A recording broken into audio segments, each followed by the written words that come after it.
क्या आपने कभी सोचा है कि हमारे दिमाग में चलने वाले बिखरे हुए विचारों को अगर सीधे कागज पर उतार दिया जाए तो वे कैसे दिखेंगे? बिना रुके, बिना ग्रामर की चिंता किए, बिल्कुल वैसे ही जैसे हमारे दिमाग में चलता है। आज हम जानेंगे स्ट्रीम ऑफ कॉन्शियसनेस आखिर है क्या। नमस्कार दोस्तों, स्वागत है आपका अपने यूट्यूब चैनल चंद्रकांत शर्मा 15 पर। आज हम क्लास 12 इंग्लिश लिटरेचर का एक बहुत ही इम्पोर्टेंट टॉपिक पढ़ने वाले हैं, जिसका नाम है stream of consciousness. Stream of consciousness यानी मन के विचारों की जो निरंतर धारा है वो चलती रहती है, उसको हम स्ट्रीम ऑफ कॉन्शियसनेस कहते हैं। जैसे आप इस इमेज में देख सकते हैं कि ये एक लड़का है, ये कितना स्ट्रेस्ड है, इसके दिमाग में विचार चल रहे हैं, exam, why so hot, I am so tired, मतलब रैंडम थॉट्स इसके दिमाग में चल रहे हैं। तो स्ट्रीम ऑफ कॉन्शियसनेस की हम बात करते हैं। Stream of consciousness is a technique, एक तकनीक है ऑफ नरेशन, विचारों को प्रकट करने की इन नॉन ड्रामेटिक फिक्शंस, जो ड्रामेटिक फिक्शन नहीं होते हैं जैसे नॉवेल्स, इनमें। अगर हम इस वर्ड के ओर ध्यान दें, स्ट्रीम ऑफ कॉन्शियसनेस क्या है, तो हमारे विचार में, हमारे दिमाग में निरंतर विचारों की एक गुत्थी चलती रहती है। कभी कोई विचार, कभी कोई विचार, कभी कोई आइडिया आ गया, कभी कोई मेमोरी आ गई। एक विचार से हम तुरंत दूसरे विचार पे चले जाते हैं। कोई उसकी रिदम नहीं रहती है, कोई लॉजिकल नहीं होते हैं।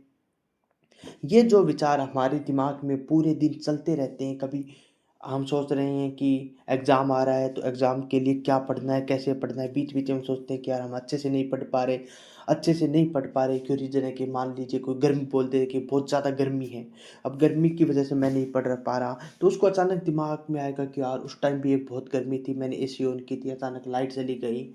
फिर लाइट से जुड़े हुए कोई विचार पे पहुंच जाएगा कि यार मैं वहाँ पर ननियाल गया था या वहाँ दूसरी जगह गया था, तो वहाँ पर भी बहुत ज़्यादा गर्मी थी। इस प्रकार जो दिमाग में अपने विचार, माइंड में जो विचारों का एक सर्कल बन जाता है, अलग अलग विचार, अलग अलग कोई रैंडम विचार आ रहे हैं। जो रैंडम विचार आते हैं वो ही हैं स्ट्रीम ऑफ कॉन्शियसनेस। तो देखिए हमारे नोट्स में, stream of consciousness is a technique of narration in non dramatic fictions और नॉवेल्स। ये जो टर्म है, ये जो नाम है stream of consciousness was coined by William James. William James ने इस नाम को कॉइंड किया था। कब किया था? 1890 में। और अपने जो थीसिस इन्होंने जो किया था उसमें इन्होंने इसमें किया था, जिसका नाम था द प्रिंसिपल्स ऑफ साइकोलॉजी।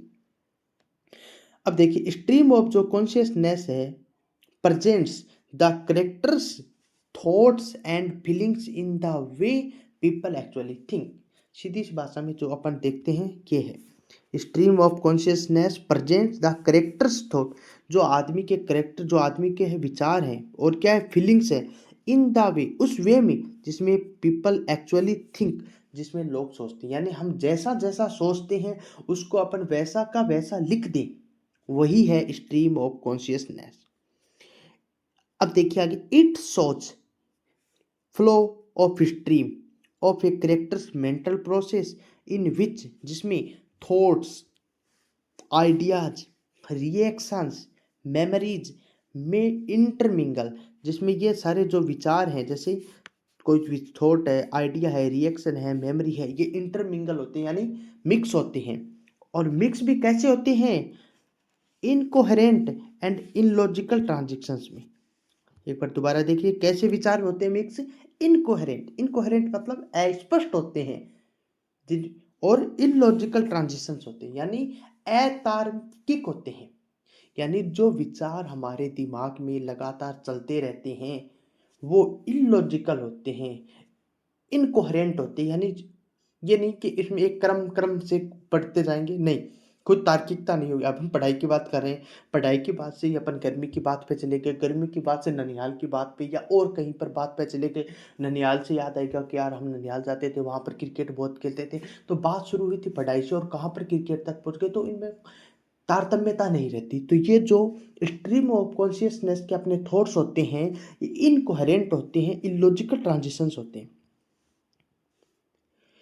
अब अगली जो बात है बहुत इंपॉर्टेंट है, ये देखना, जो द फ्लो ऑफ थॉट, जो विचार हमारे दिमाग में चलते हैं, अकर होते हैं, घटित होते हैं, इन ए नॉन लीनियर मैनर होते हैं। नॉन लीनियर मैनर यानी जो ये एक रेखीय नहीं होती, यानी कहने का मतलब है जो लीनियर होते हैं उसका बिगनिंग पॉइंट होता है, एंडिंग पॉइंट होता है, लेकिन जो नॉन लीनियर होते हैं उनको न तो बिगनिंग होगा न एंडिंग। कोई विचार कभी आया कहीं खत्म हो गया, अपने को पता भी नहीं चलेगा।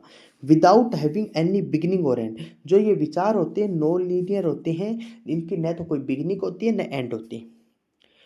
अब देखिए अगला, इट लैक्स क्रोनोलॉजिकल और logical pattern with which results in fragmentary thought. अब ये देखिए, मैंने अभी बताया आपको, ये जो विचार होते हैं न तो इनकी बिगिनिंग होती है न एंडिंग पॉइंट होता है। जब इनकी बिगिनिंग और एंडिंग पॉइंट नहीं होगा तो इनका कोई क्रोनोलॉजिकल ऑर्डर नहीं होगा। क्रोनोलॉजिकली ऑर्डर यानी एक व्यवस्थित क्रम में नहीं होंगे, और जब ये व्यवस्थित क्रम में नहीं होंगे तो ये लॉजिकल भी नहीं होंगे, और जिसका रिजल्ट है ये फ्रेगमेंटरी थॉट्स होते हैं। फ्रेगमेंटरी थॉट्स यानी टुकड़ों में टूटे हुए। जैसे अपन अभी जो एग्जाम्पल की बात कर रहे थे पढ़ाई से जुड़े हुए, बीच में विचार आ गया गर्मी का। अब गर्मी का कोई ज़्यादा विचार नहीं रहा, छोटा सा विचार रहा, टूटा हुआ था, अचानक पहुंच गए ननियाल, ननियाल का छोटा सा, फिर क्रिकेट का। तो ये टुकड़ों में जो टूटे हुए विचार होते हैं, इन्हीं को हम स्ट्रीम ऑफ कॉन्शियसनेस बोलते हैं। अब इनकी दो चार खास बात है वो देख लीजिए। जो स्ट्रीम ऑफ कॉन्शियसनेस होता है ये थर्ड पर्सन में होता है। स्ट्रीम ऑफ कॉन्शियसनेस यूजुअली किस में होता है? थर्ड पर्सन में होता है, यानी कोई कैरेक्टर के माइंड का में क्या चल रहा है इसको हमको ऑथर बताता है, तो ये थर्ड पर्सन में चलता है। Stream of conscious writing is associated with the early 20th century modernist movement. ये जो मॉडर्निस्ट मूवमेंट थे या मॉडर्न जो राइटर थे, उन्होंने स्ट्रीम ऑफ कॉन्शियसनेस पे ज़्यादा फोकस किया है। स्ट्रीम ऑफ कॉन्शियसनेस का ही एक पार्ट होता है इंटर मोनोलॉग, जिसको इंटीरियर मोनोलॉग भी बोलते हैं। ये इसी का पार्ट होता है जो आपकी 12th क्लास के लिटरेरी टर्म का एक हिस्सा है, इंटीरियर मोनोलॉग। उसको हम नेक्स्ट वीडियो में कवर करेंगे। लेकिन जब तक आप स्ट्रीम ऑफ कॉन्शियसनेस को नहीं समझते हैं तब तक आप इंटीरियर मोनोलॉग को नहीं समझ सकते, क्योंकि इंटीरियर मोनोलॉग जो है वो स्ट्रीम ऑफ कॉन्शियसनेस का ही एक पार्ट है।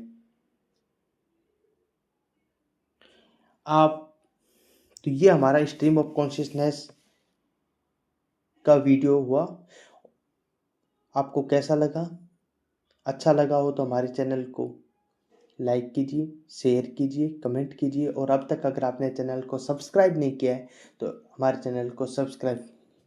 और तब तक नेक्स्ट वीडियो में आपको इंटीरियर मोनोलॉग के बारे में पढ़ाएंगे। तब तक हमारे साथ जुड़े रहिए, स्वस्थ रहिए, पढ़ते रहिए और मस्त रहिए। बहुत बहुत धन्यवाद।